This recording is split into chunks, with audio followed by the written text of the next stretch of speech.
Buba, go ahead. We're live. Sana, iko? We're live. We're live. So go ahead.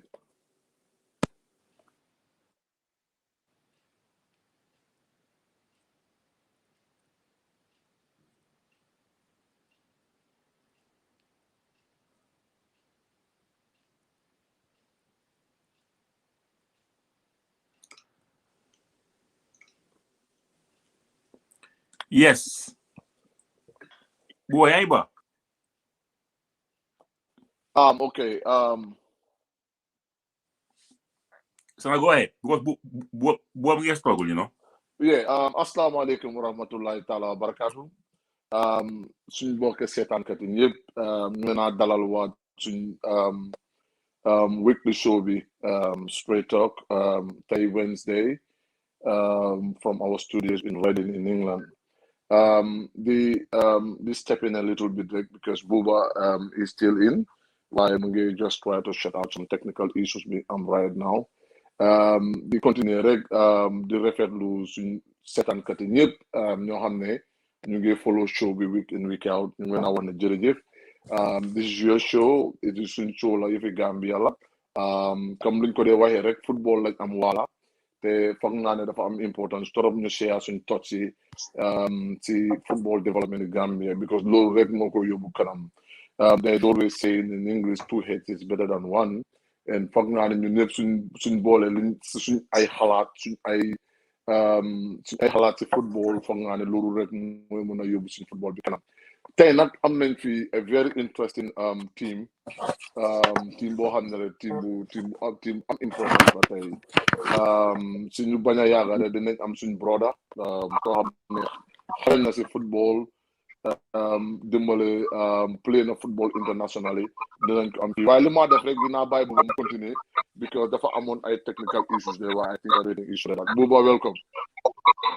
Waaw jërëjëf bu baax a baax coach Sana di la dal di nuyu Ras dal di nuyu tam ku nga xam ne mooy Habib di dal di nuyu ku nga xam ne mooy Assis wante ne tam rawatu tam di dal di nuyu ñëpp ñu nga xam ne ñu ñoo dal di déglu si lu nga xam ne mooy si jamono bii léegi nag nekk na yooni tool Wednesday bu dal di nekk ak ajuma tam dina fee dal di toog dal di analyse nu ma ko dee dal di waxee rek mooy façon programme bi radio station yi nama nañ ko wala TV station tam nama nañ ko tam loolu moo tax tey tam tey ñu bëgg a fee dal di waxtaanee lu nga xam ne muy mburu ko kam bi mun naa am ñu bari seen bët feesut si lu nga xam ne mooy si kam bi ba pare fu mu nekk nii tam waxtu am wante ne gannaaw Sana ak Habib Ras tam dina fi dal di nekka wante ne tam ne dal di am ku nga xam ne mooy Assis Koor ak ku nga xam ne mooy Wande Njaay du ma def dara rek lu ma dal di jox tam ku nga xam ne mooy Ras pour dal di nuyoo lu nga xam ne mooy askan bi. First ma nuyu leen yéen co-host yi yëpp fii panelists yi and nuyu Gambian fans yi in general. Hopefully this would be a great show as usual. Stay tight di ngeen ko enjoy. Habib mun ngaa dal di dugg tam dal di nuyoo. Assalamualaikum everybody.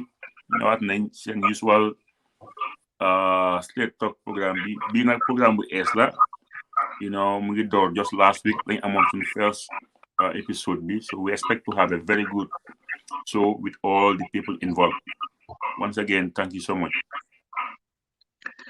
Sana nga long idu na don suma kono ise dun no manika ko no drong yebane la moy lal kontan mo bela barke kan da wada drong ise kontan ise jiano abaraka bake Buba comme nga fa ñaan surwal ko do drong ben pansol be konton na mi ya lon ko ñu tam wona jibe kan na ning programme ko to mi so do dafa mi Straight Talk mo programme de mi ya lon ko anata de drong ka Gambian football ka kacha because na mirale ko nta football kacha kan hakilo fay ñokan wo mu kula mi ya lon ka kuma ta bake because ning kacha manke man hakilo fay ñokan ngamira pour na tañata be ko yalla bake so wala nan timo ni nata je ko mu kula to mi ya lon ka kuma ta bake le nka si araba nka programme ni kan hakilo fay ñokan because ni yaji ajumo nka wol dam mal soto nka so ninke bari nakaje ko arjuma lumo fanan nin ko be mimbe kacala wigo be kono jamben football do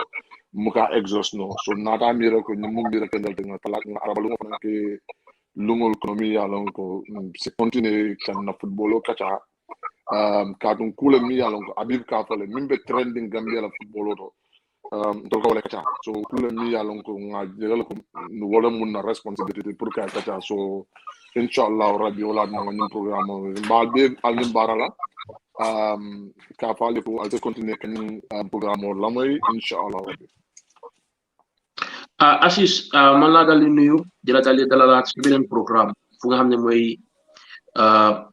di la dalalaat mën nga dal di nuyu rek wala nga dal di starté yow si waxtaan bi waaw di nuyu ñu ma fi nekkal ñëpp maa ngi nuyu di nuyu yow seetaankat yi ak déglukat yëpp di leen wax ne jërë ngeen def tamit ci léegu rafet bi ngeen nekkal di def li mooy yóbbu di kanam li mooy yóbbu suñu football bi kanam fi ñu wam eega ay ne nafa eega ba pare ay ne nañ amee good so tey ndax am nañu bari ñoo xam ne nii nañ ci jëriñoo waaw Assis fu mu nekk nii next training camp in November lu tuuti rek moo dal di des wala fàttali delluwaat wante ne training camp bi biir Morocco yan jàngat danga fa dal di jàngatee boo seetaanee ñetti match yu nga xam ne Scorpions bi play nañ ko jàngat ma fa jàngatee am na lu positif am na lu négatif si ñëwee si camp bi it was good ñu am camp because ñu doon nekk because last international break bu am woon cancel nañ this time am nañ camp dem nañ gis nañ ne players could be easy gaayam fa woon play nañ first game bi ñu ko ñëpp xamee play bi baaxutoon it was not up to the standard ñu ñëpp luñ fagoon because of ñu doon play ak under 23 so ñu dem ñu play yow ñu lose gisoon nañ réaction yi dëkk bi yëpp ak fans yi ñëpp ñu ñëw si second game bi ñu play against Everton side ñu play it was better than the first game waaye tamit nga gis ne still we lost yesterday ñu ñëw ak the last game against South Sudan ñu play a guy unfortunately ñu win but play bi desoon na waaye ni nga gis ne foofu si play bi am na yoo xam ne positive things yoo xam ne gis naa ko fa fight nañ match boobu leen gën a play nekk as a team match boobu leen gën a fight comme last two games yow first two games waaye ni nga gis ne match boobu tamit man am na lu ma fa gis am na player yoo xam ne gis naa ne ñi ay team player la ku mel ni Ibu Adams am ko daan bàyyi xel waaye gis na bàyyi naa ko xel bu gaa ñëwee si camp bi ane démba si laa doon bàyyi xel moom team bi moom lu ko team bi laaj rek moom loolu la lay joxe so loolu gis naa fa positif ba pare si last game bi gis naa gars yi ñu ngi jël leadership ku mel ni Omar ko da de last game bi last game bi jël na wone rôle captain wone rôle leadership because di nga gis ne even suñ gars yi demee ba di am ak xëccoo ak yow ak opponent team bi daf dee dem taxaw kam leen wax ñu rather than lu mu doon def si yow si yeneen game si dem di téye yeneen place yi seen baat yi di def yooyu noonu so ñu gis ne yu bari daal après coach bi after change sami tamit it was good bu gaay play after mu yow moom introduction second half bi Steve ak Lamine Diallo bu gaay duggee gaay play nañ gis nañ gaay daal waaye still na li nga gis ne am na ba tey am na loo xam ne dafa des si team bi te time am I hope ne next training camp bi boobu noonu dinañ learn from camp bi nii man laa loolu laa gisoon booba coach Sana play na ñetti games ñu score goal yu niiw wante ne tam score yum goal lu nga xam ne mooy open play goal suñ score ñëw na at lu nga xam ne mooy penalty secondement diggante Sierra Leone at South Sudan ndax tam loolu tam nekkoon ne a case of a concern loolu tam du tiital tam pour going to the African Cup of Nations ndax tam léegi tam gisuloo wax dëgg yàlla coach bi tam wana lu nga xam ne mooy wéccoom isi ku nga xam ne mooy Ali Sow jamono bi si tolloo léegi. jërëjëf Buba sa laajte bi am na solo from a technical point of view ak foog naa ne cause of concern la ñu can be BMJ it's a concern then you score from an open play. I think Somalaje is a lot of factors. I think strikers right now we rely too much on Hassan, which could be very, very dangerous. Whereas if Hassan is not giving us the goal, it means there's nobody who's going to give us the goal. From a technical point of view, I think the coach needs to look into that area very well. Indian players, we all believe that they've been scoring week in, week out, Dembo, but I'm sure it's going to take time for him to, gel with the team as well, because Dembo should not just come in, rely at mom. I think there are specific players also needs to step up their game. I haven't seen them with their potential. Players like Musa Barrow, we all know the quality he possesses, very talented young man. He haven't reached his potential in this camp. And I think Modise Barrow, he did well as well at some point in the second game. I think that has to be recognized. Come as is Mungil point, it's very important to acknowledge Lulu. We played 3 games. The first game was totally a disaster for the country. We've seen a little bit of improvement in the second game, and I think the third game was much more better. That you can figure something out. And I think that's something that is very positive. Can we build on it? Yes, we can build on it. But overall, there are a lot of things that needs to be put in place in terms of the team performance. Because like I always said, the only weapon that we have is to build a team where we're going to play as a team. If we don't do that, it's going to be very, very difficult for us. And I think that is something that the coach needs to work on.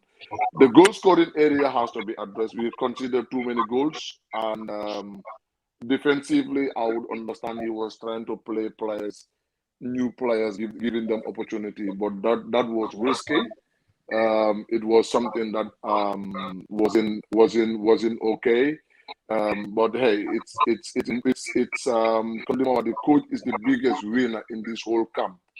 In a sense, he has an opportunity to see different things, see different players at a different positions, which is going to give him a clue of trying to build, bring in the players that he's going to use for the outcome for the last international break.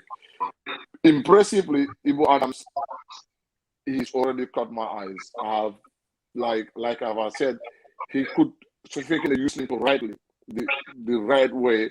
I think he can benefit the team. Also, I have seen something in CD Janko. I haven't seen him much, but the speed he possesses could also be speed room. That's a quality that the team needs right now, and I think we can definitely build on the last game. Mr. Wande Jai, man laa dal di nuyu di la dal di dalal bàyyi rek la pour nga dal di nuyu panelist bi ak lu nga xam ne tam mooy auditeur itam. Boba, thank you so much, Sana. Habibi, thank you so much for the invitation. Yen job being in a def mom bulenko underestimate. And news and we will see Satan yep. But underestimate a because yen the voice of the fans. Yagana didn't follow. It is now being started the Wabentary. Improvement munge why still more talk to be done about the national team. I think that training can be I don't know whether planning bila or what, but I think we should have done better with better organization. Because today 3 matches la. So invite about 26 players. 3 matches wanga am the right gel. Because they're gonna sanadi mention Musabaro. Musabaro tambala muna function. Muna player quality players like Steve, Jalo. So those kind of players, I think ne Jamano dafa wadi boka si timbi. Ibu Adams is doing very well because competition see we have to keep it tight because protection amuton on the defense. Lota you don't concede goals to Barrio. Because blazing first time to the Cup of Nation. So we have to keep it tight. Because Team Sumakinyo player do easy pull different lane, but Banas will stay like a block with lot of communication. But team be mo am leadership, not only from the captain, but all the way. I think a low time been a easy pull job it could be. So must start a fofu, Buba, back to you.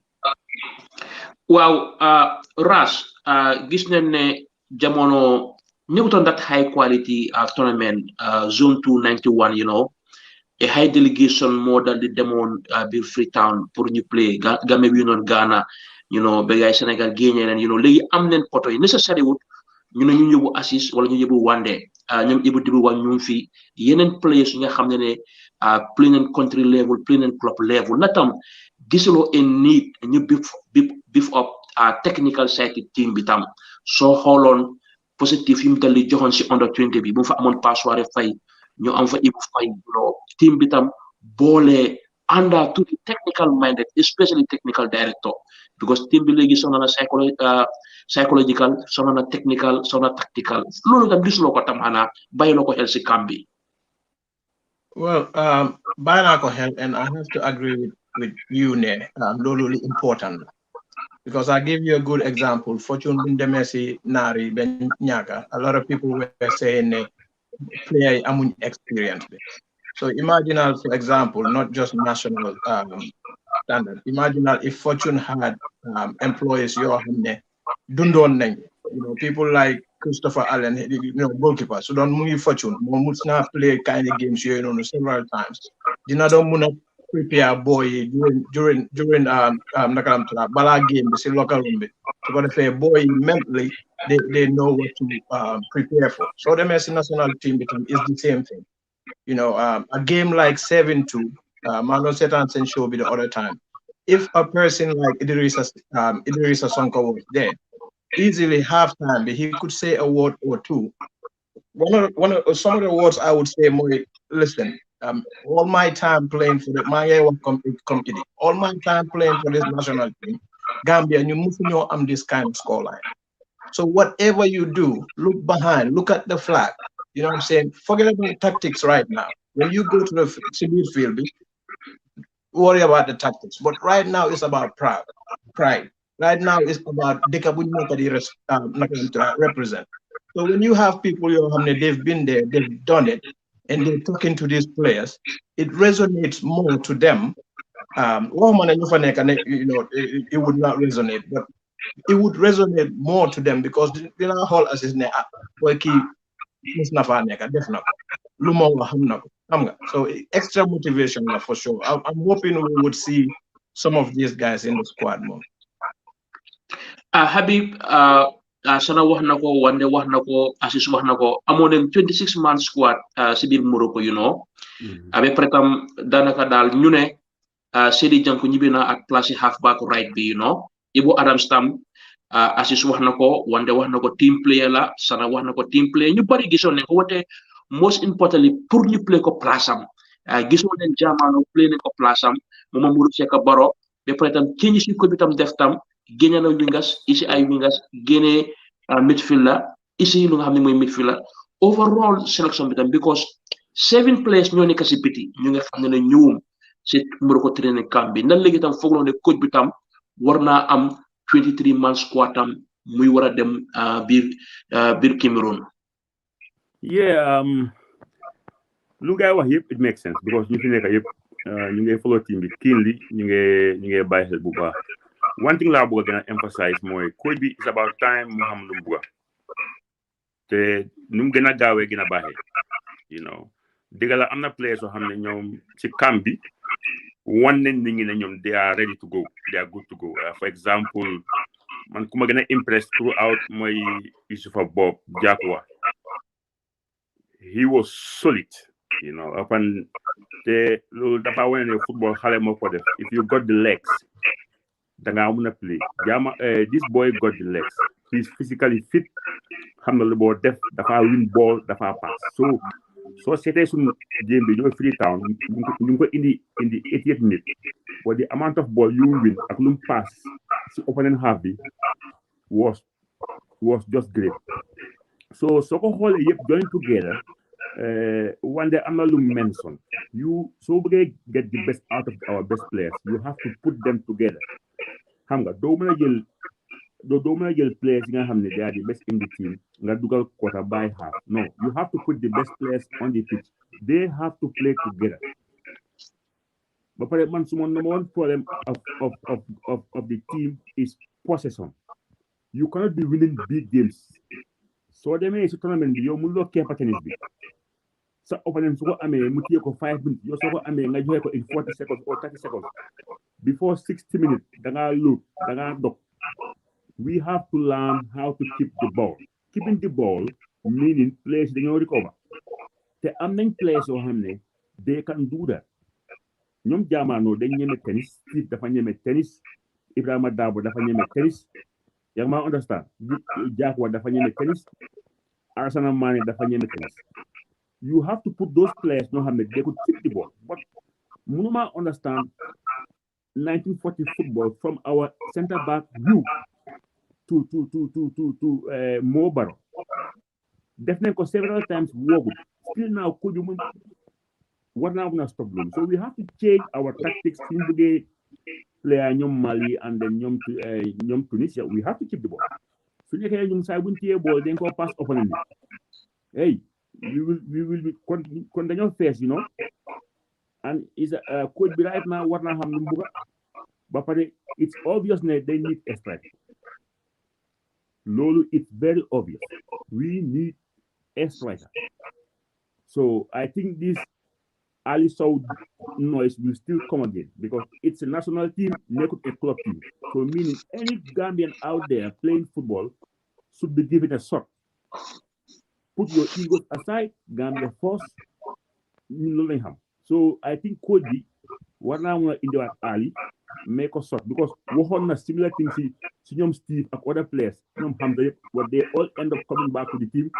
Then you impact him. So it's about time we make a shot down. Team is not very bad. It's just a could be more the best out of the rest. And I would make you like favor. The best players should be playing. It's as simple as that. Assis gis neen Musa Baro qualities yum daldi am mun na am tam dina daldi disappointed fans mi tam dina daldi disappointed gisum like minutes yi nga xam ne war na koo daldi play nga xoola tam Ibrahima Dabo tam you know lu di play room lu lam doon jéem a play fu nga xam ne mooy biir si camp bi naka nga gisee ñaari players yooyu amee quality wante kenn ki gisuñ ko lu bari kenn ki gis nañ ko wante play bi doyutoon. Waaw man li ma wax moo nekk leen ñëpp loolu noonu laajte ana Musa Baro ñu bari gis nañ ko mu play first game bi play second game bi dafa ñëw second half beneen dafa ñëw second half parce que daay gis ko si last game bi I think ne yow moom tam waroon naa mën a gën a am minutes because camp bi la woon ba pare moom mu ngi jógee woon si moom mu ngi woon form moo ñëw si lifin bi si yow si camp bi moom Assane moom yow di last game yow bu player bu he did a very good game score na ba pare am ñaari assist yow guys win big team last year so I think ne loolu confidence ñëwee woon confidence boobu I think ne waroon naa mën a ñëw si camp bi gars yi jox ko yow mu am games man dama fan suñu team bi fu nekk team bi dañ ko war a build si ay players ku mel ni jamono di wa war a jël team bi build ko assis sa xar kanam ne ko di feeñ mën naa feeñ tuuti sa xar kanam bi yaa ngi nubu mun nga waja waa baax na waa wala abuba man fa naa ne team bi dañ ko war a build si jamono it's a waste si di jàmm jël jamono di ko yóbbu di ko play mu yow muy play si flanc bi it's a waste da nga gis ne exactly saa yu Gambia play rek moo nekk su jamono dugg si digg su jamono ñëwee dugg si digg field bi time boobu leen di play moo last game bi Salim Teye daf dee daw drive ñëwaat dugaat ci digga bi su duggee na wàññi bi na génne benn ñaaw te mën a téye bool bi def clear pass waaye suñ ko jëlee yóbbu ko si flanc bi isewil xam naa ne coach bi dafa defensive moo tax mu dee bëgg a teg always ñetti ñetti six waaye I think ne it's high time ñu suñ play ñaari six sax baax na yow ñu play jamono seen kanam yow team bi mën a play waaye suñ ko jëlee yóbbu ko si biti yow isewil Musa Baro tamit same thing moom lu mu dee play Bologne ci bis la day jógee moom tamit si left la day bëgg a play gina mun a am raadam bi score those kind of goals après ñu ngi wax leneen lu important ñoom Habib ñoom everybody ñu ngi wax leneen important they need another striker léegi suñu demee yaa traité ko goal su ñëw ci Assane dafa la am si keneen ku ñëw te kooku su fa loolu nekkute dañoo am problème I think it's high time ñu ici because Dembo daa was foog naa ne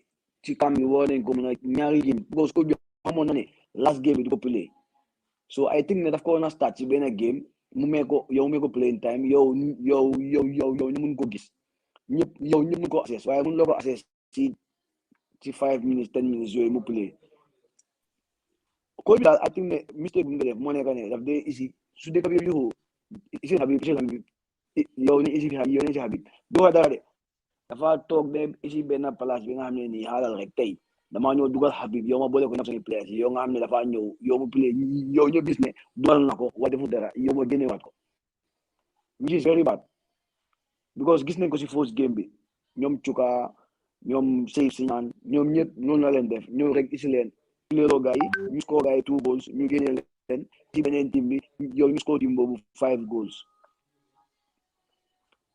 so loolu noonu nice Musa Balo man li ma ko wax rek yow mu gën a keep lu moo def si club team am bi su ñëwaatee next month si international bi mu ñëw xam naa boobu yow dina am yow moom it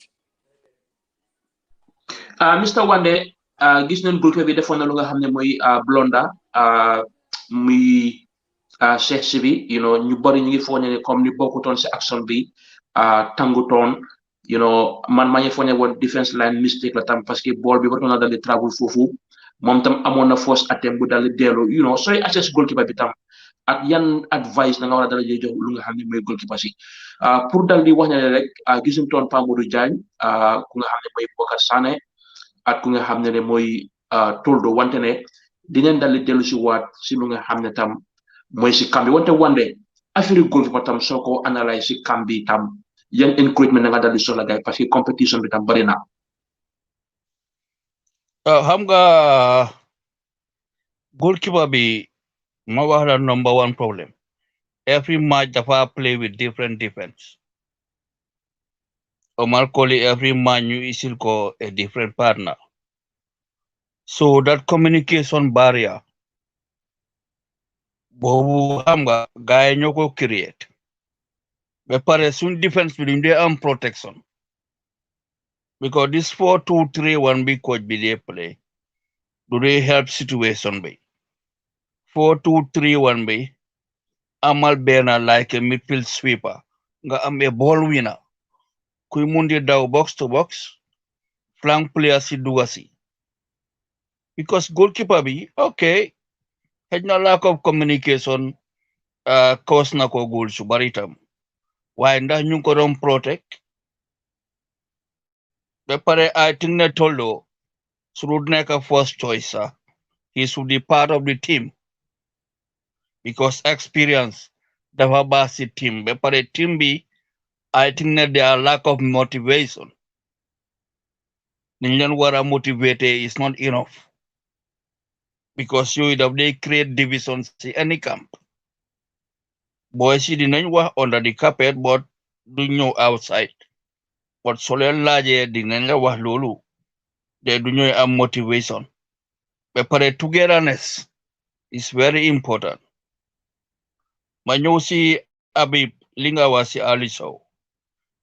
I don't think ne Ali Sow niñ ko treaté fair na. Ku ko waxu da bugulo ko wax waaye boy bi mu ngi play si top league bi in Russia. Fofu top player si dañ fa dey play. So mënula ma wax ne coach bi su selege 4 strikers. Ali Sow amul si 4 strikers yooyu any place. No, because defoon na ko ñoom Steve ñoom Modou Barrow ñu gën a make noise di disrespect guy ñun suñ players si lañ am dañ leen war a treat with respect. I think ne war nañoo sotaal yu bare because Cup of Nation is something big. Waaye ñun suñ preparation is always slow. Am nga wrong time la. Waaye anyway yëpp talk discussion la. Discussion boo xam ne la. Foog ñu involve si experience players yi. Kera maa ngi ko wax seen programme bi on Friday. Amara Tarawale, he was not an active player. Waaye dañ ko yóbbu woon pour muy motivate team bi. I think ne ndaa fit na pour rôle boobu. Bokande 2002 World Cup bi. Nekkutoon ne contract coach la. Dafa nekkoon di motivate between the coaching staff and the players. So ñun ñu ngi bari ex players yu mun a def loolu. Waaye duñ leen dee involve dañ leen dee provoke ñu get a football su ko defee federation bi mun a get away with certain things. So koy wax ñu personalize ko. Waaye fii moom ragaluñ dara lu ñoo wax for the interest of the game la. Moo tax ma ne leen yéen seen platform bi is the voice of the public, is the voice of the fans. So buba ma jox keneen the opportunity ma xaaraat suma time bem ñëw. Coach Sana ñu bari wax ne soo xoolee Thompson fi team di ko yum manage yaagut fa ba pare tam léegi nii di quality of players comme ni nu ko Assis waxee ñoom Moussa Baro ñoom Ibrahima Dabo quality players itam musu tam manage loolu na loolu tam nekkut problème léegi nii pour bu nekk di man manage players yi mun a am seen ego seen personality seen strength na loolu tam nekkut challenge pour Thompson fit léegi nii gisuloo ko si moom. Yeah, basically, Buba, I think his biggest deficiency, as far as I'm concerned, Telumaki since Gambia, is his man management skills. I think that is something that is letting him down. That's one of his biggest problems that he has. Mange by the first interview when he was criticizing people like Steve, female play and stuff. The more talk because set on live and I feel wow. This is your first interview as a national team coach, and this is what you have to say. That says it all. That says everything, all. Coaching to international level, but the little knowledge I got into coaching, the more understand. If a coach comes to the team, a team is established already. The first thing you do is reach out to everybody in that team and introduce yourself and make them feel that they're all part of what we're doing. He wants to see everybody. That's going to make him to make a better decision, to make a better selection. This is what I know. But the people interview Bobo Nono Pase, I have seen him beating players sticks, a lot of them. And he end up swallowing them. So that shows you his man management skills, the fathers. If I was him, this disgruntled man in between the players, he could have stepped in. He could have easily stepped in, and everybody did not go there because he fought very, very hard with his players to be where they are today. So a one word or two could have changed the dynamics of everything. But no, I perfectly understand. He doesn't even want to talk to certain players because someone has told them something, which is not healthy. As a coach, as a professional coach, as a coach, you believe in your team, you want to defend your team. Whatever you hear, you should hear the both side of the story and try to analyze it and try to be in consultation with your own players. Even whereas team selection, like Aziz could agree with me. I stand to be corrected. A coach-player relationship, it's there. So don't select a specific player, but he has been consistent in your team. You can easily reach out. You said, hey, Aziz, I'm not picking you on this game because of X, Y, and Z reason. You know, respect. There is a notion between the coach and the player where you should be able to talk to the player and sometimes share some of the decisions you wanted to make. You know, we have seen on top coaches in the world who reach out to the player. You need to find a team. You need to be consistent in your team. If you're not, I will not be able to pick you up. But hey, no, for him, he can select players that are not playing. I will still defend him because that is what he wanted. But I would do the same thing. I would have had a different thought. I've always believed in that everybody has your own philosophy and everything has your own way of doing things. But when it comes to national issue, pick your egos out. Look at your own interests. One thing he has to understand, if he fails, there is no one who will back him. Can come back because that goes with the job we do. But if you ask me about his man management, I will say that is his biggest deficiency. Ras, like you were a player Mali, at Tunisia, at Mauritania. In fact, Djibouti dahanen sen coach. Gis nañ South Africa is nañ change of coach, Ghana is nañ change of coach. Yeah, you understand. Mauritania tam dahanen sen coach. One thing more importantly, Mauritania at Tunisia at Djibouti ñu ngi involved in these qualifiers at this match. ñoom nekk di isi player di ko test because coach bi fu mu nekk nii use na 52 players lam use. But out of the 23 games you play, different formation lam isi. Daf di isi different lineup comme ni wande daf ko dey wax every day, different lineup lam di isi. Teams yi nekk ni dal li bil sakatuma Mali na yow convince nga formation at preparedness sakatuma mentally pour ñu dali dem su force game because léegi tam dañ war a préparer pour dem su force game bi African Cup Nation loolu duñ ko mën a dal di yóbbu si gannaaw despite ne amaat nañ beneen cas bu ñu war a dal di amaat wante ne foog ñu prepare the right mentality pour force game bi. Well, maa ngi doon xool sama woon bi pour ma génnee benn Facebook memory bu ñëw tey si suma Facebook account bi. And it was 2019 on this day for ñu don't play Djibouti. And it's funny enough, Banko wanna gain my read but I could not find it on time. It's funny enough, Nesuma statement, I was saying, well, hopefully this would be the last experiment bu coach BDF.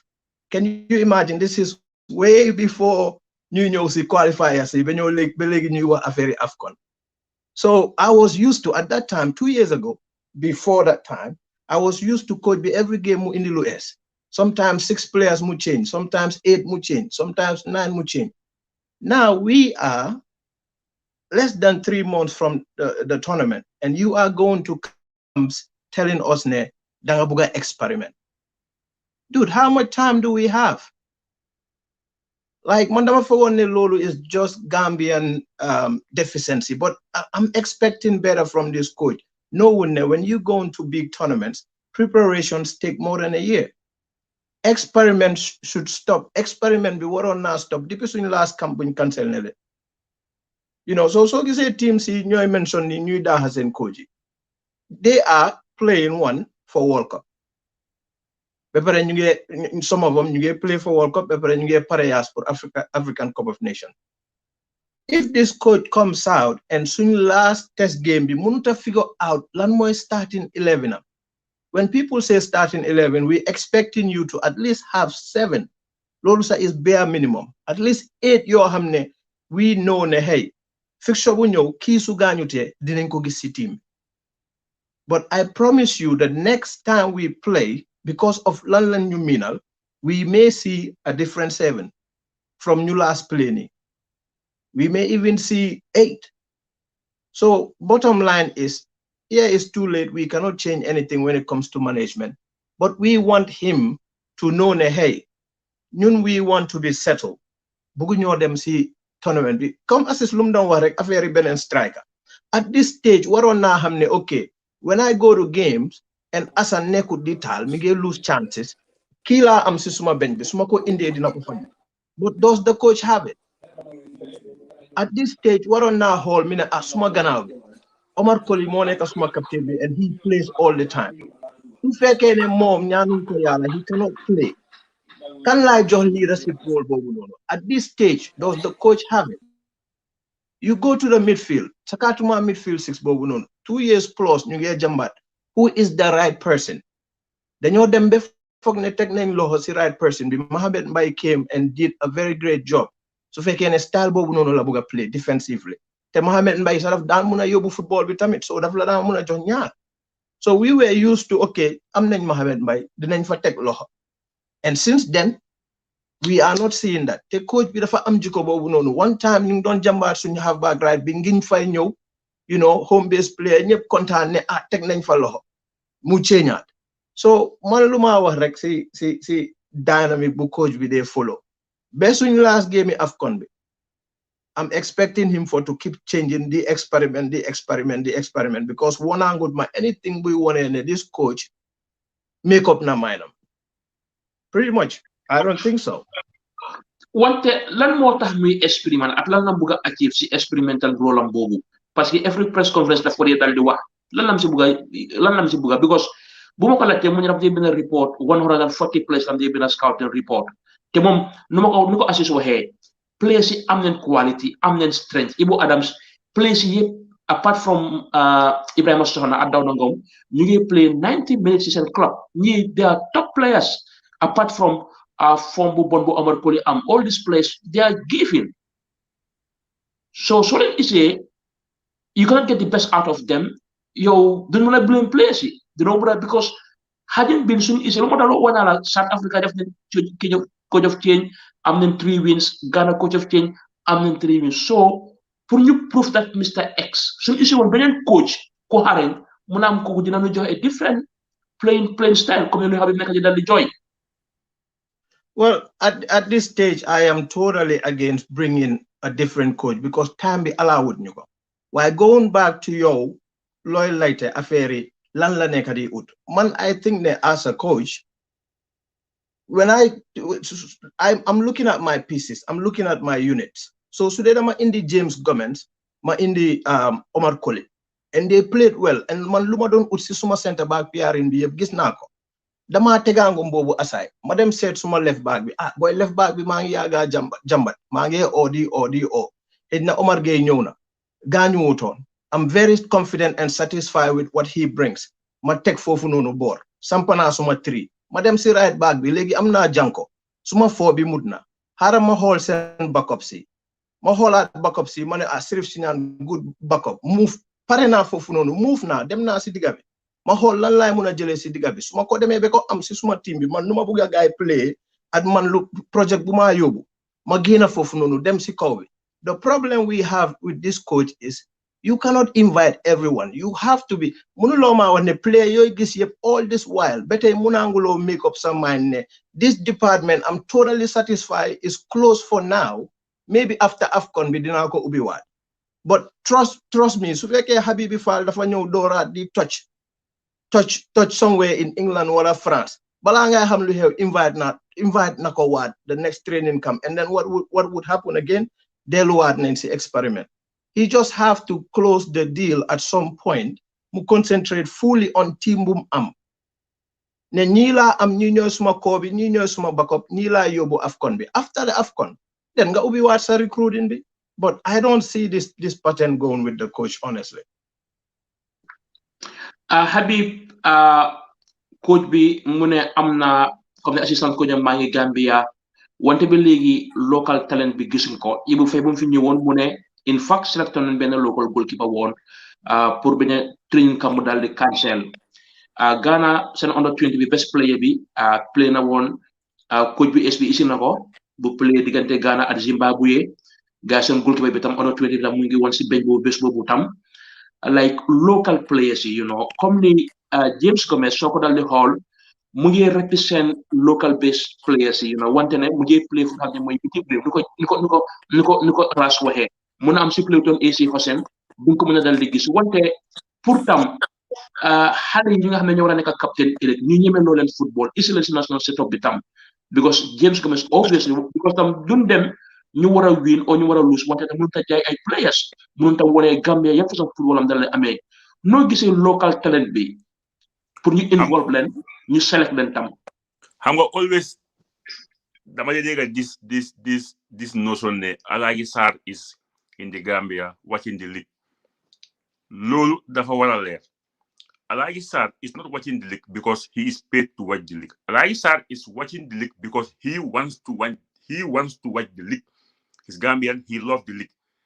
Alhaji Sarr su gaay bëggee muy seetaan league bi number one dañ ko jox moto yaa ma osan Alhaji Sarr was paid based on match so Alhaji Sarr amutoon benn contract boo xam ne dangaa wax ne he is moom by and force he have to watch the league and give report loolu nekkut fa so loolu dafa war a leer Alhaji is watching the league because he feels like suñu bëggee Alhaji di seetaan league bi regularly ak nu mu leen neexee dañ koo jox moto jox ko fuel Alhaji di jógee Banjul because Banjul di am matches so which means Alhaji have to pay from Banjul to come so dafa war a Alhaji Sarr dafa war a am moto ak coupon muy seetaan matches yi Basori ak Stade so loolu that statement bu ñu waxoon is misleading tom daf ko dee wax amul that's not true it's very misleading you understand so you tegee loolu aside talking about home base players I'm not time we were talking about inviting the home players man dama waxoon ne no because time of 8 months or so there was no football in the Gambia so it doesn't make sense time boobu noonu benn player wasn't good enough to join the squad because there was no football but since league bi start the play man gis naa a lot of kids in the Gambia both first and second division ñoo xam ne when it comes to talent they can do it if you put them in the mix they will go am nañ players yoo xam ne mun nañoo squeeze guy te loolu is even good for the league because dafa tax ndooy gën a pare ba pare one of the most important thing mooy man mënuma understand ban façon contract la coach bi sign coach boo xam ne du ñëw Gambia su passé match bi su match bi jeexee ñibbi na su nekkoon ne coach bi mu ngi dëkk Gambia mu ngi stand suñu league bi imaginal players yi di nga ne hey coach bi mu ma stand it brings another hype in the league dafa tax players di play more because dañu ne coach bi mu ma stand so if I perform consistently I might have a shot in national team but coach bi will just come to Gambia on match su match jeexee ñibbi na yaa ma understand loolu dafa nekk loo xam ne buuba man loolu xel nangu ko coach bi ñu ñoo ko fay coach bi Gambia la war a nekk di stand suñu league bi both first and second division muy xam li xew waaye suñu waxee ne waa Alhaji Sarr muy Gambia Alhaji Sarr moo is a Gambian he loves his country so ko laajee who is the best player in the league mun naa jox few names but to make it more official he should be paid to do that ba pare am na leneen loo xam ne bëgg naa ko see yokka mooy Alhaji Sarr's position in the national team dafa war a leer ñun dañ dee seetaan national team bi mosuma gis coach bi muy wax ak Alhaji Sarr coach bi dafa dem di wax ak di fitness trainer di ko laaj question o muy wax ak coo Alhaji Sarr is there koo xam ne all his life he is one of the best coach bu Gambia mos am fii si dëkk bi moom moo win ko bi yëpp with different clubs but soo xoolee Alhaji Sarr he is just there like a poster guy he will not say it but ñun ñu ngi ko gis Alhaji is just there as a poster guy mosuma gis coach bi muy wax ak Alhaji te ña fa nekk wax nañ the same he prefer to talk with the fitness trainer o mu wax ak coo loolu fan la am ci àdduna so Alhaji is just there pour ñu ne am nañ a Gambian coach am na di assist coach am na lu mu wax mu ne dafa gis Sénégal seen bañ the only time muy gis tubaab bi di active mooy su joxe ndox that's how Senegal respect themselves and their people seen tubaab bi they only give ndox to the players benn tubaab du fa yab ñoom Omar Daf they are respected and look what Aliou Cissé did Sénégal seen coach yi musa am tubaab bi yëpp record yi Aliou Cissé bi dafa supersede loolu yëpp te amul sax the best of diplomats okay but he has been able to deliver consistent basis because of waa dëkk bi gëm nañ ko it's about time we think different We have to think different than ñu am this xam nga complex. You know, I like this. I don't know if you guys are following. Man, I don't like it. Nehuma. He should be respected. But talking about talent, we have bunch of talent in the league. Midfield players, correct. Nyom Boma, Nyom Lefo. You count them, multiple of them. You have ne coach you want to bole ko nyom Ibrahima Dabo ak nyom Jaguar or nyom Suleiman Mar. Dafa play. Talking about goalkeepers, I know I am a goalkeeper fortune bi a very good year. I am goalkeeper Ibrahima. I am goalkeeper under 20. You name them. We have a lot of good goalkeepers in the league. At least Sinjohon a goalkeeper shot, mu play Ben and Mike. At least it's good for our league. You're talking about Ghana. You boy, they think outside the box and they love their country. You not Gambian be some problem more. You never find a tuba be the solution. No, they are not. I used to say one another. Kwadi fi one another. Tunisia. I Bissau. Kwadi si yep. People are going back to their ex-players. Only Gambia, they are marginalized players. You know, it's very sad. Though it's been, man, I'm not in support of ex-players who have different ben coaching course, boxing football. But Sanamuma one, there are more than 10 Gambian players who have ex-players who have Kate. Come say from Idi to Dudulum, Pa Fofana, you know, you name them. They can do it. And they are born and they won't have Gambian fully. So what's the problem? That's my problem. A sort. Colby has too much power. Sangdong, I saw Sangdong went to Benin with the women under 20. But I expect to see Sangdong with the national team. So Colby is independent. He is so independent. Man, I understand ko xamne ya ko fay mu nek sa boss. Man, I don't get it.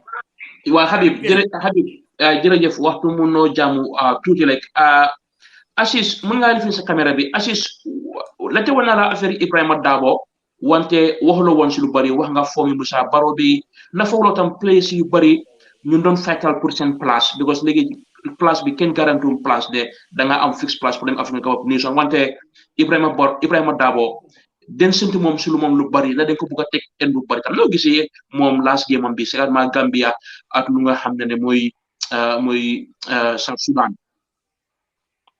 Wow, Ibrahima Dabo comme ni ko waxee because last year lañ ko ñu bari last year lañ ko doon bàyyi xam naa ne yow bu ba yàgg nga ko bàyyi si mo play mo seen yow ga seen support team bi waaye Gambien su bari last year lañ ko xam bu mu play against Manchester United after mu ñëwaat play rest of the season 3-4 games ci desoon ñëpp gis ko bu Mourinho ñëwee doori man xamoon na ne du Mourinho doori play du doori play waaye after last 2 games mu play a very good 2 games ñëpp xam ne am na talent waaye tamit Gambia waruñ ko jël ñu en ko problème Gambia yëpp moom Ibrahima Dabo 19 years rek la am he's a young player so waruñoo jël problème bi yëpp ñu en ko fu mu nekk nii comme noko nga ne ndax dafa ñëw pour remplacer bu am pass dina dem African Cup fine boobu ñëpp xam nañu dina dem waaye man si team bi coach bi ak teamam bi ñaari nit laa gis ne ñoo rek am starting place si team bi Assane ak Omar Colley man ci suma gis Assane ak Omar Colley rek nga dee gis ne ñoo am fixe ci starting 11 bi su passé loolu ko ñu mun naa play anybody bu leen surprise de yéen ngeen dem si Afcon bi ngeen gis coach bi di teg ñoom daana moom yow ñuy play si diggi fil bi don't be surprised because coach bi yooyu la coach bi dee try te at the end of the day ñu duñ si mun dara coach bi faalewul lu Gambia ñu dee wax faalewul moom daf dee def lu mu bëgg a def loola ma def because coach bi fekkoon ne daf dee déggal lu yow ñu ci dee wax di kon time bi wér na yow yu bari du ko def because ñun ñëpp gis nañ ne every match coach bi every match dina change 5-6 players dina change 5-6 players next game mu ñëwaat mu change 5-6 players su dee bi waxee ne dafa la pick Habib dafa toog 3 games to Habib mais benn game rek mu jékki-jékki ñëw isi Habib rek ne xaalal tey yow ma dugal Habib def benn mistake rek mu génne ko sideline ko soo waxee mu ne la ay man oyoon na ko waaye ñëwoon na waaye gisuma dara si moom yow ni nga wax Habib is ko dugal ko benn 20 minutes yow nga bëgg a gis yow Habib def magic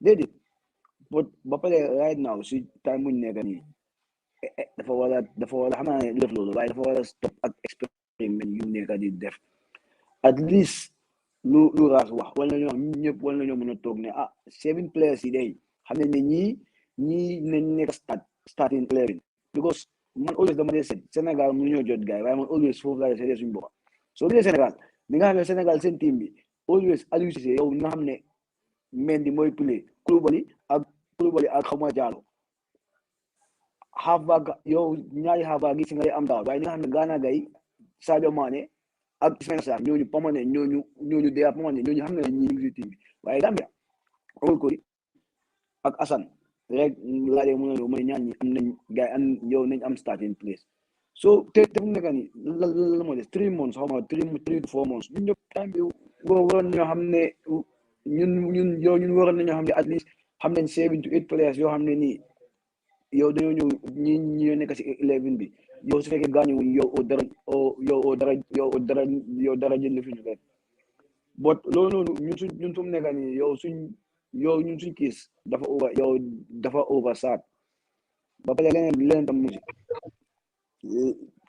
di problème buñu am moo nekk ne ñun suñ ñëwee si waxtaan wax dëgg sala suñ players yu bari nekkuñ di am minutes soo gisee si kam bii nii players yu bari ñu doon play nekkuñ di play ak seen ability because di nga gis ne géej nañoo play nekkuñ di am minutes te soo géejee play saa yu ñëwee dafa feeñ dangaa ñëw nga sonal team bi yow bëgg a def boo ko mën a def because of match fitness yaa ngi play so loolu dimbale team bi te coach bi daf def loolu noonu waxuma ñu amul team sax de loolu moom loolu wax naa ko soo ko amul team buñ la pick te loolu moom history la yow ñuy play ñu bàyyi gars yi pickuñ leen waaye am na ñoo xam ne nekkuñ di play ñu ngi leen a pick te loolu soo seetee si first game bi dañ am problème boobu noonu especially first game bi second yow second 45 bi second 45 bi nga gis ne am na players yoo xam ne gars yi ngeen nekk di struggle because of gëj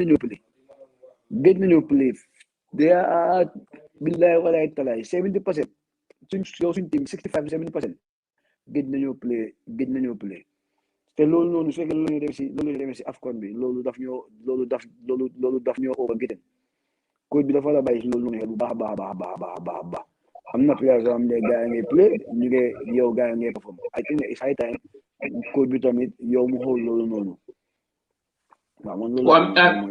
Mr. Wande léegi ni coach bi mu ngi bindaat next listam bi place yu war a dal di pick si training camp bi November camp wante léegi as a coach léegi ni moom su eggee Belgium parce que Habib mu ne Belgium la coach bi dikka su eggee Belgium léegi ban liggéey da nga fa ne la war a engage boppam dafa war a analyse these matches dafa war a analyse players yi na dafa bëgg a teg planam pour next training camp because dégg naa ne next training camp bi Tollo dina dal di ñëwaat Ndaa dina dal di ñëwaat Timba dina dal di ñëwaat noo ko waxee woon rek bu mu droppoo ñoom Steve yéen yaa leen dal di ñëwoon xeex boobu wante léegi itam yeneen place yu mag itam dem nañ si coach bi wax ne moom ñu ne ko léegi lu xew da nga war a drop sa ego isi waat ñii parce que ñii doon mën a dal di punish ngir xaalis wante léegi nii fii ba in the next 3 weeks coach bi moom ban mentalité la war a amee léegi nii lan la war a liggéey behind the scene lu nga xam ne ñun gisuñ ko sa yaakaar.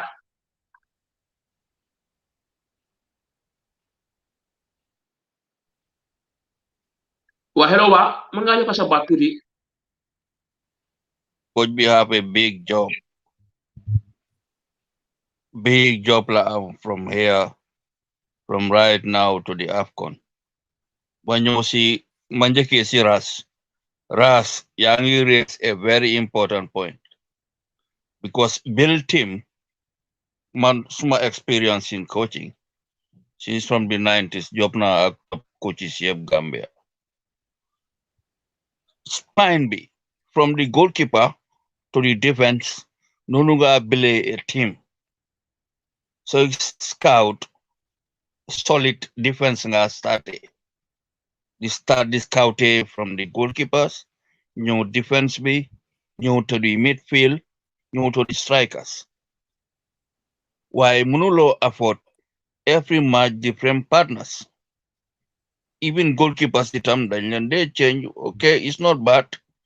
To keep player first half, second half, mun nga bring another goalkeeper. Ma ñëw si li Habib wax about Alhaji Sarr. Alhaji Sarr written document bi la public bi di xaar. So waxee ñu ne mu ngi on contract. Ba pare coach bi respectut Gambian football. Executive bi dañ ko bàyyi muy run football nu ko nee. Moo tax sometimes dama ko dee call like a tourist coach. Kuru seetaan suñu ligue bi. Du ñëw Gambia. Xamul the history of the country. Xamul the culture of the country.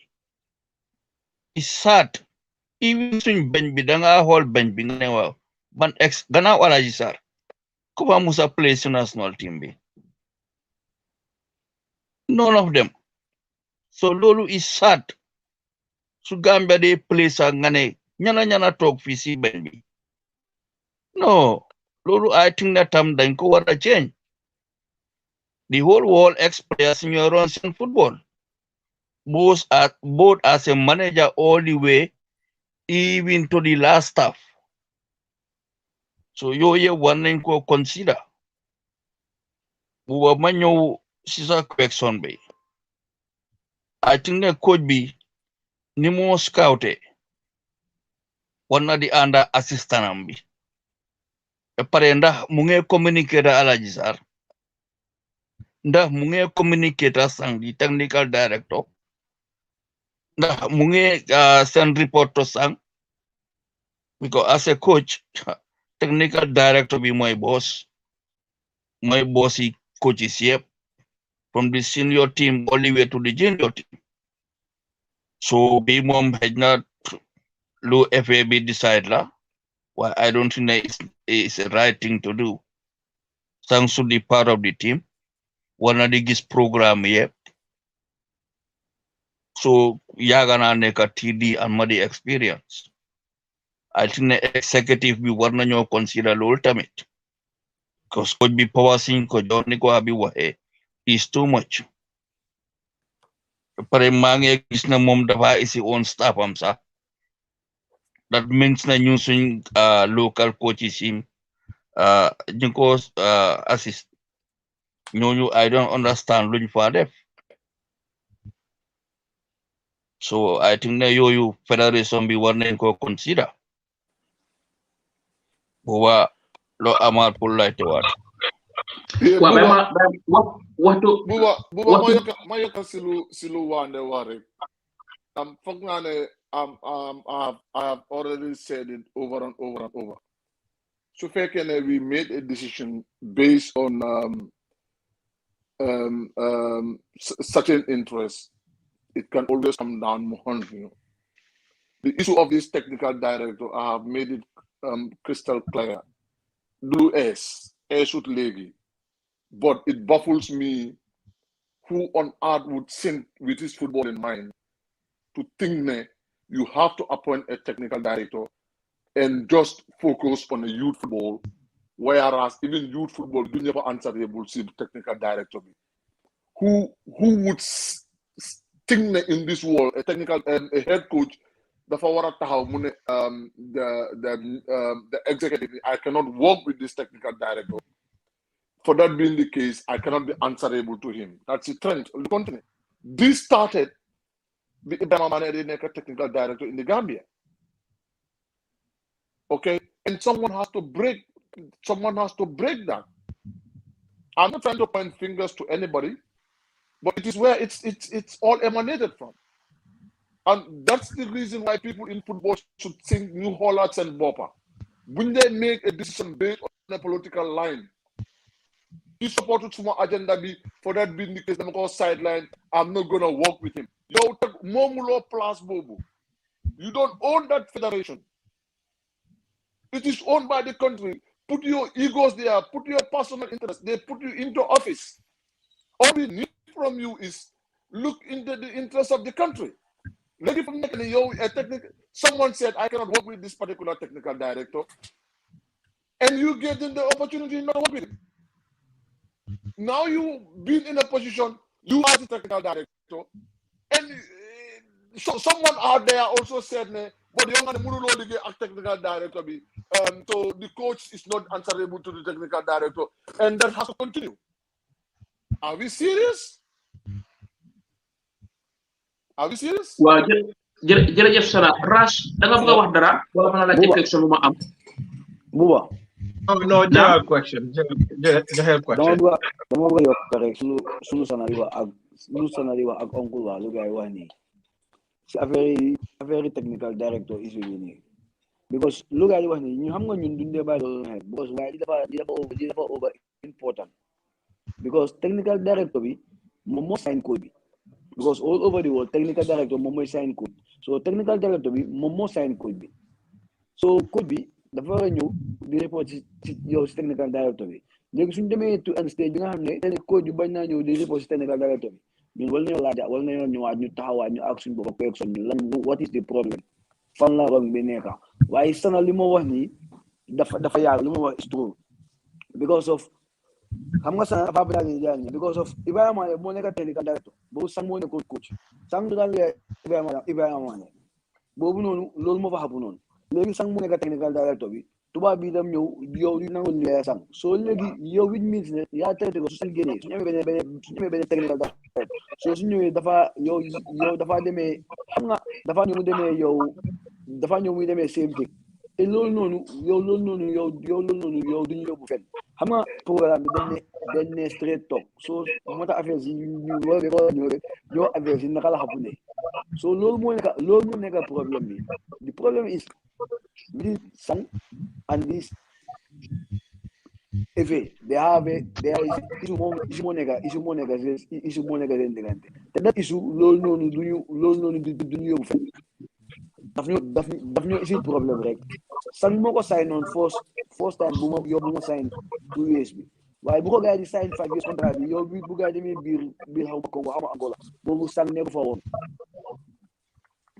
nekku fa woon boobu ministry bi ak FA bi gars yi sign code bi at the back of the technical director moo tax fu mu nekk technical director bi du wax dara fa dem rek toog di dem di liggéey xale yi waaw man liggéey naa xale yi youth football jóg dem suma yoon which is very bad lii Gambia dañ war a toog ñu adresse lii nii man loolu am waaw Ras comme ni players yi wax naa leen ñu ngi play week in week out isi nga Noah Sonko mun doon play Ostasun soxla ne ko in fact Noah Sonko ak Dembo mënut a play last match parce que seen problème na soxla very important match Serif Siñaan yàgg nañ koo joytu isi nga ko ñaaka minutes si ak discipline mu nekk si place yi loolu naka la ko mën a summariser si sa xalaat na tam gënoo nekk as a team play because nu ma la ko waxee ne ku nekk mu ngi fay place am si squad bi wante ne tam because these are quality players Ras ñu ngi play 90 good minutes si seen club wante coach bi mënut a bring the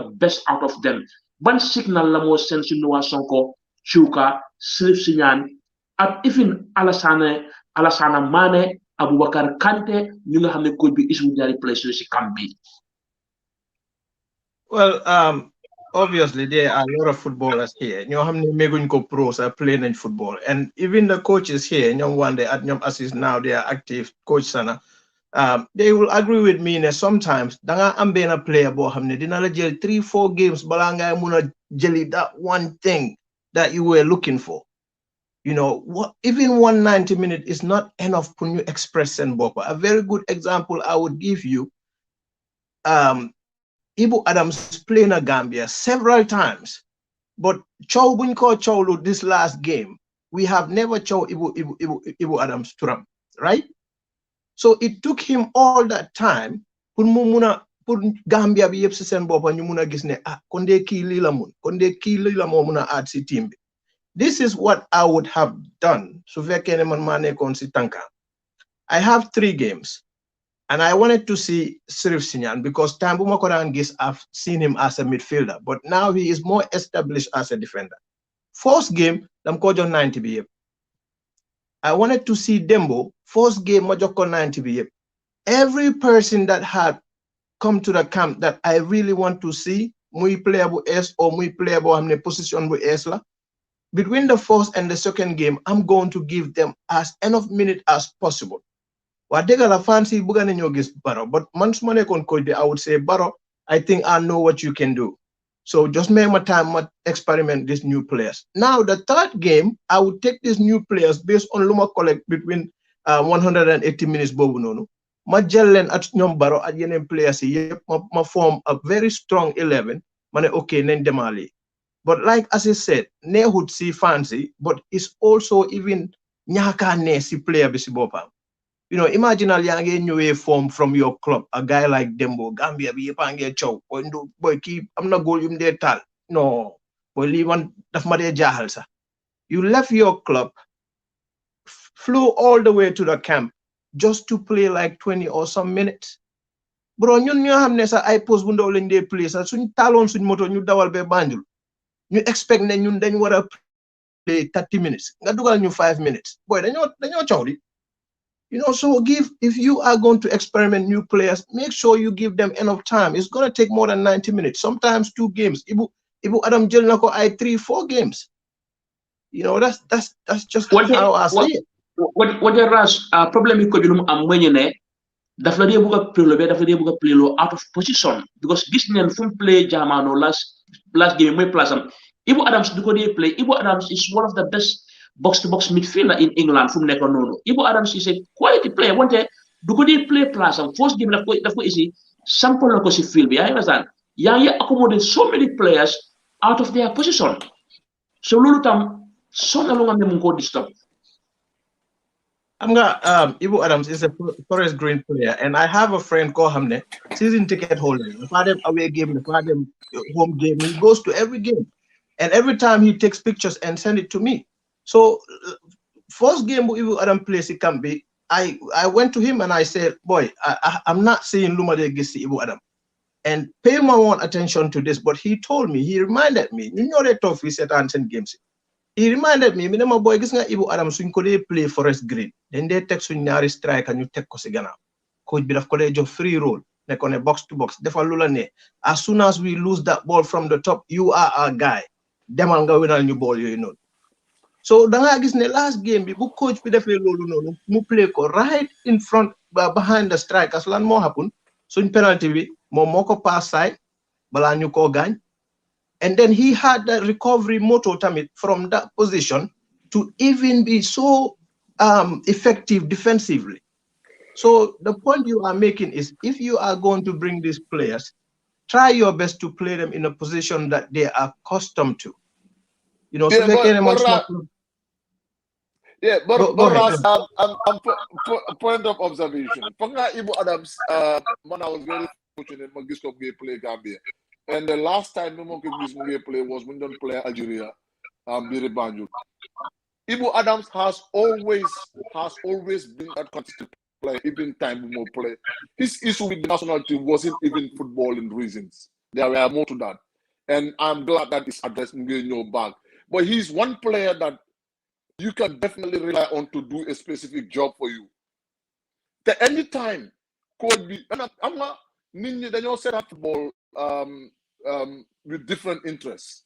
Okay, but even Algeria, before Algeria gave it, anytime Subude Idi Adams Mugene his position, we will have issues. We will concede goals. And people don't like what he does because he is a player who is going to do a specific job that the coach gave him to do.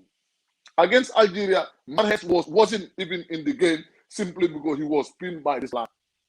Okay, but Lima understand, gives him play Gambia, you must set on boy. He does the job he is asked to do perfectly well. So the thing is now, where is his best position? The coach has to figure that out. He has to figure it out. Because the boy has already proved himself beyond any reasonable doubt. Sana. Yep. I'm not Ibu Adams different action players because Ibu Adams dafa am discipline. Discipline bi mu ko jàngee Angleterre. So more opportunity players discipline. So coach bu nekk da nga am façon player boobu noonu. Nga xam ne soo ko ne taxal ma fii mu taxal ma fii dama fii.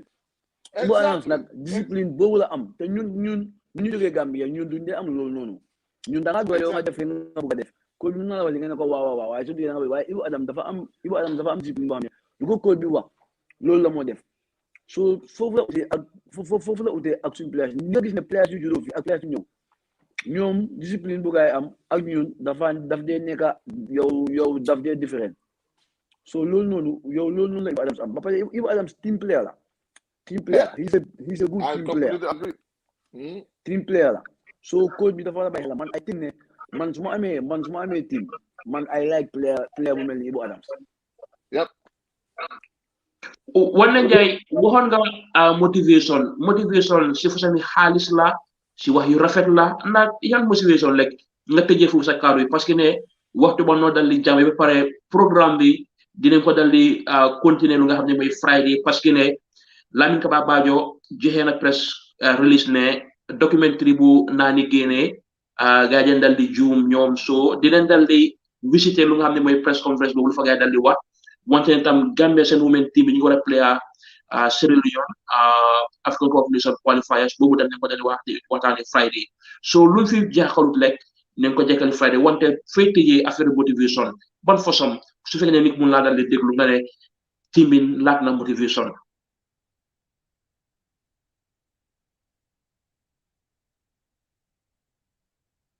Sana Lindonwa, because as a player, most of the versatile players, then they tactically disciplined, they just follow instruction. So I think in a team, so I mean like 3-4 players like that.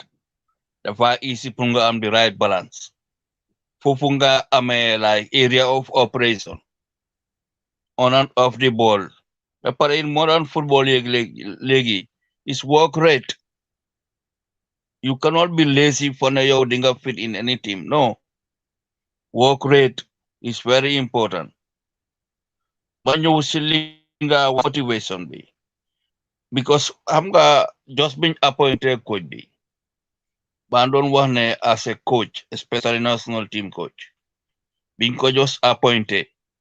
Waruna like who is the team captain? Muko team captain be Neko, I'm your new coach and I'm ready to work with you. Captain Bobu Lumo feel motivation la. Dafa gana happy sir, looking forward to work with the coach. But like other members of the national team. Defud Lolu. Because I don't think I'm not in close relationship between coach B and top players. Larger Lulu assist every national team. Then they am senior players. Senior players, so you know the neck between the players and the coaching staff. Because a very hard is Bobo Hewan with the president. Deguma coach be Johaban statement. They were not involved. Gagisna Lulu dafa create division bo amne. Pare federation bi ñu ngi toog di seetaan loolu. Dañ isi senior players together waxtaana ñoom involve coach bi. Ne affaire yi xaalis si national team is not a good sign. Nekkul ne player bi xaalis nga ko motivate. Player bi mun na ko motivate with a nice dialogue ak moom. Encourage ko. Because as a footballer, the biggest honor as a footballer is to represent your country. So, Bobula benen bi about the women football is good na legi encouragement binyo ak support binyo I don't think they must go in the history of Gambian football. Bobu federation bi na lenjo credit si lolo. Other thing moy gis na ben video buy dem viral.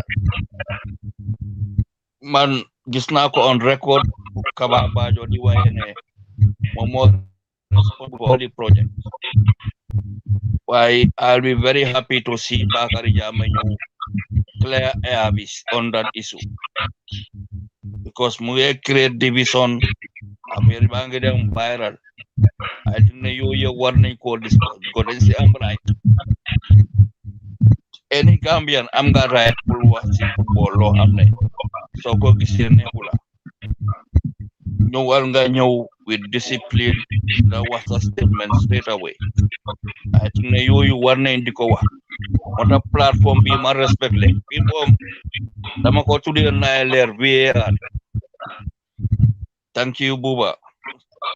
waaw kon jërëjëf Habib ma la dali jégalu Sana ak ñoom Assis fu nekk nii romanen time bi 20 minutes den dali dugg si programme bi wante ne dinaa leen jox dig ndaje ba ajuma ñu dinaa dali waxtaan kon jërë ngeen jëf si seen déglu bu rafet ak seen ànd bu rafet ñu fanaanoo jàmm jërë ngeen jëf